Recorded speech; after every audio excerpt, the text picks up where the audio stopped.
The organizers of a right-wing protest in Charlottesville, Virginia, will go on trial this morning, more than 4 years after that demonstration turned into a deadly riot.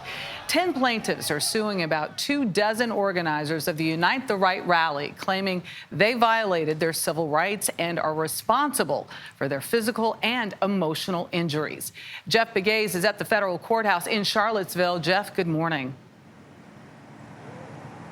Good morning. We are expecting riveting opening statements today, with the plaintiffs arguing and trying to lay out a case that demonstrates that this was a conspiracy that led to racially motivated violence, while on the other side, the defendants will argue that this was not a conspiracy and that they deserve to be cleared of breaking any laws.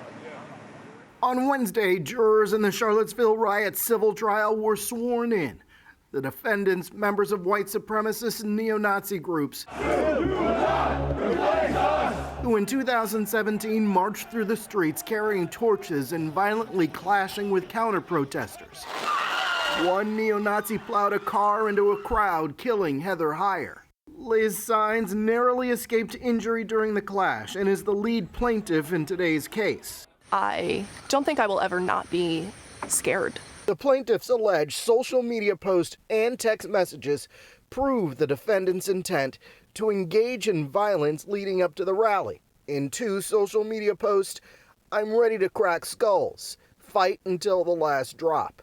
I hope they will support my right to free speech. The defendants have argued that there was no conspiracy leading up to the rally and that they had a First Amendment right to protest. We know that what happened 4 years ago is not an isolated incident, but really has previewed so much of the extremism that's followed.